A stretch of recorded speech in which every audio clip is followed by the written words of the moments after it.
like all Palestinians. And during the last 8 months, since the beginning of this year, the Israeli army killed 248 Palestinians, including 40 children.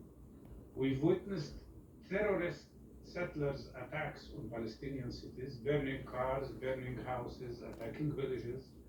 And we've seen unprecedented level of settlement expansion. And we've seen Netanyahu carrying the map of Israel in the United Nations, which included all of the West Bank, all of Gaza Strip, including also Jerusalem and the Golan occupied territories, and declared that this is Israel. His government declares that they want to annex the West Bank, that there is no place for Palestinian statehood. And what we've seen is Netanyahu advocating normalization with Arab countries to marginalize and liquidate the Palestinian cause. I think Mr. Olmert has just said that, of course, Palestinians would react to that and would react with the efforts of Israel to marginalize their cause. And that's what happened today. Okay, and so I don't think that the narrative that is explained here is quite right. I think one has to see the fact that the people in Palestine are occupied and oppressed for all these years. the international community and people certainly understand that, and we are obviously giving the narrative from your perspective right now. So what I want to know from you is, you explain it, but Hamas is not on your side. It's not on the Palestinian Authority side. You're in the West Bank, and they are also threatening you. And I want to No, they know are whether you... not. Okay. I don't agree with that. I don't All think right. Hamas is threatening us. What threatens us are the Israeli settlers. Okay. What threatens us are the Israeli occupation.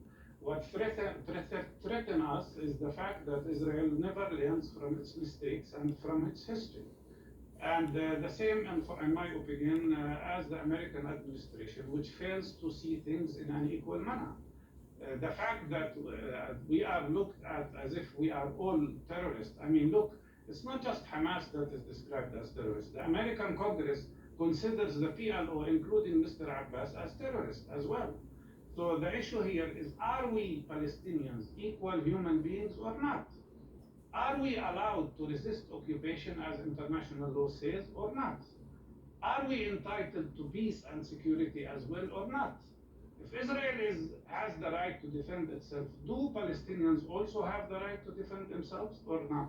That is the question. And at this very moment, since the beginning of this day, Israel has already killed 220 Palestinians in Gaza, including civilians, and injured 1,800 people. I care about the life of everybody, whether it's Palestinian or Israeli or anybody else. I don't want anybody to die, but I also say we should be treated as equal human beings, and that means we are entitled to freedom. That means we are entitled to ending occupation.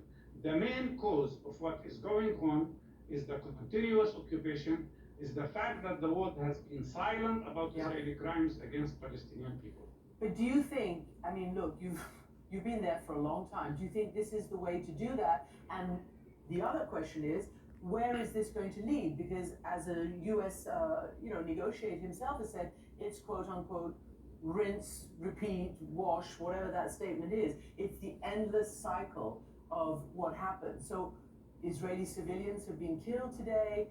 Israelis are being held hostage. And where does this lead? And Palestinians as well. And do you believe that it's going to erupt on the West Bank where you are? It is already erupting in the West Bank since 8 months, Christian. I think we have had clashes everywhere because the Israeli settlers continue to attack us. And Israel continues to grab land. And during the last 3 months, Israel forced 20 communities to be ethnically cleansed in the Area C of the West Bank. So practically this is going on before the attack happened from Gaza.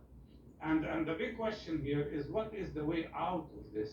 Yeah. The only way out of this situation, and I hope that the world will not continue to say that Israel has the right to attack Gaza aggressively again. This will not solve the problem. Israel already conducted 5 wars on Gaza. 5,000 people have been killed, mostly civilians. This did not change much.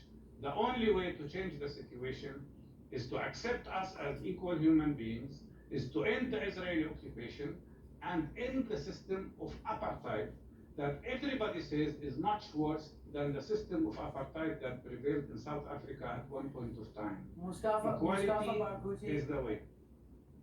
and Prime Minister Ehud Olmert said the Palestinians have to be engaged once the Hamas threat is neutralized. So this is obviously something that everybody's going to be looking to for the future. But right now, this war is on us, and we are following the latest developments from Israel.